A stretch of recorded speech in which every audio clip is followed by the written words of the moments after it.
நம்பிக்கை என்னும் கருத்துள்ள கதையை பற்றி தான் இன்னைக்கு நம்ம பார்க்க போகிறோம். ஒரு ஊரில் நல்லவன் ஒருவன் இருந்தான். எப்பொழுதும் தன்னால் இயன்றவரை மற்றவர்களுக்கு உதவுவது அவனின் தன்மை. ஒரு நாள் சுற்றுலா சென்றபோது அவன் ஒருவன் மட்டும் சென்ற சிறு படகு கவிழ்ந்து விட்டது. கடல் நீரினால் அடித்துச் செல்லப்பட்ட அவன் யாருமே இல்லாத தீவு ஒன்றில் கரை ஒதுங்கினான். திகைத்து போனாலும் தன்னை காப்பாற்ற யாரேனும் வருவார்கள் என்ற நம்பிக்கையோடு காத்திருந்தான்.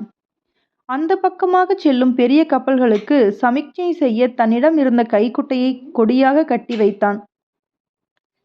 ஆனால் 2 மாதங்கள் சென்ற பின்பும் அவனை காப்பாற்ற ஒருவரும் வரவில்லை.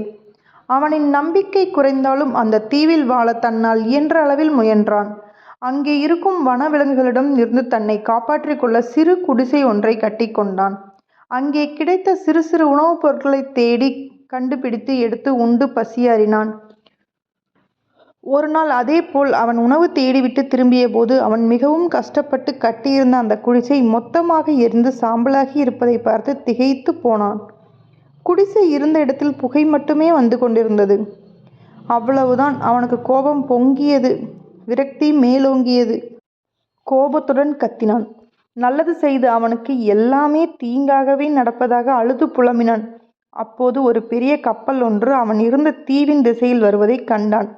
கைகளை வேகமாக அசைத்து அவன் கத்த அந்த கப்பல் மெல்ல அந்த தீவின் அருகே இருந்த கரையோரம் வந்து நின்றது.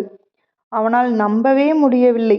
கப்பலிலிருந்து இறங்கி வந்த மாலுமியிடம் எப்படி அந்த தீவிற்கு வந்தார்கள் என ஆவலுடன் கேட்டான்.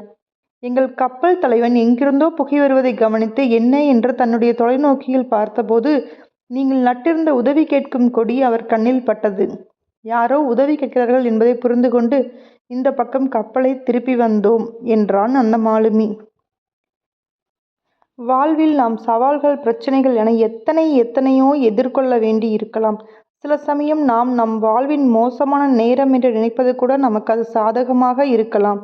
எல்லாவற்றையும் இழந்து நிற்கும் நிலையிலும் நம்பிக்கையோடு இருந்தால் கட்டாயம் ஏதேனும் பாதை தெரியும். இரவு நீண்டாலும் விடியல் தோன்றத்தான் செய்யும். நம்பிக்கைதான் வாழ்க்கை. இந்த மாதிரி நம்ம லைஃப்லேயும் நிறைய பேர்த்துக்கு இந்த மாதிரி நடந்திருக்கலாம்.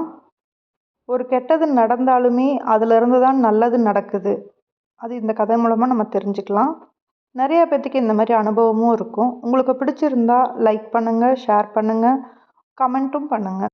இந்த மாதிரி எத்தனையோ நாள் பொறுமையாக இருந்திருப்பீங்க. ஆனால் அந்த கடைசியில் நம்மளுக்கு கோபம் வந்து அந்த உச்சிக்கு போகும்போது தான் நமக்கு ஒரு காரியம் நடக்கும். இந்த மாதிரி அனுபவம் நிறைய பேர்த்துக்கு இருந்திருக்கும்னு நான் நினைக்கிறேன். சில பேர் என்ன பண்ணுவாங்கன்னா அந்த கடைசி நேரத்தில் விட்டுட்டு போயிடுவாங்க. சில பேர் கடைசி வரைக்கும் நம்பிக்கையாக இருப்பாங்க. அவங்க தான் ஜெயிப்பாங்க. அவங்களுக்கு தான் அந்த நல்லது நடக்கும். ஸோ நம்மளும் பொறுமையாக இருப்போம். நம்மளுக்கு என்ன வேணுமோ அதை சக்ஸஸ் பண்ணிக்கலாம். ஒரு சில பேர் என்ன பண்ணுவாங்கன்னா 10 நிமிஷம் ஒரு வேலை முடியறதுக்கு அப்படின்னா 8 நிமிஷம் வரைக்கும் வெயிட் பண்ணுவாங்க. அந்த 2 நிமிஷம் அவங்களால வெயிட் பண்ண முடியாது. ஸோ அப்போ அது அவங்களுக்கு லாஸ் ஆகிடும். அவங்க விட்டுட்டு போயிடுவாங்க. அதே இது 8 நிமிஷத்தை கடந்து வந்துட்டோம், இன்னும் ஒரு 2 நிமிஷம் நம்மளால் கடக்க முடியாதா அப்படின்னு நினச்சி காத்திருந்தா அது கண்டிப்பாக அது நடந்திருக்கும். ஸோ எதுக்காகவும் மனசை தளர விடாதீங்க. எல்லாத்துக்குமே நம்பிக்கையோடு இருங்க. வெற்றி நிச்சயம். இதுவும் ஒரு லா ஆஃப் அட்ராக்ஷன் தாங்க. ட்ரை பண்ணி பாருங்கள். இந்த கதை உங்களுக்கு பிடிச்சிருந்தா லைக் பண்ணுங்கள், ஷேர் பண்ணுங்கள், கமெண்ட் பண்ணுங்கள். இந்த சேனலுக்கு சப்போர்ட் பண்ணுறதுக்கு சப்ஸ்கிரைப் பண்ணுங்கள், பெல் பட்டனை ப்ரெஸ் பண்ணிக்கோங்க. அடுத்தடுத்த கதைக்கு உங்களுக்கு நோட்டிஃபிகேஷன் வரும். அடுத்த வீடியோவில் பார்க்கலாம். தேங்க்யூ.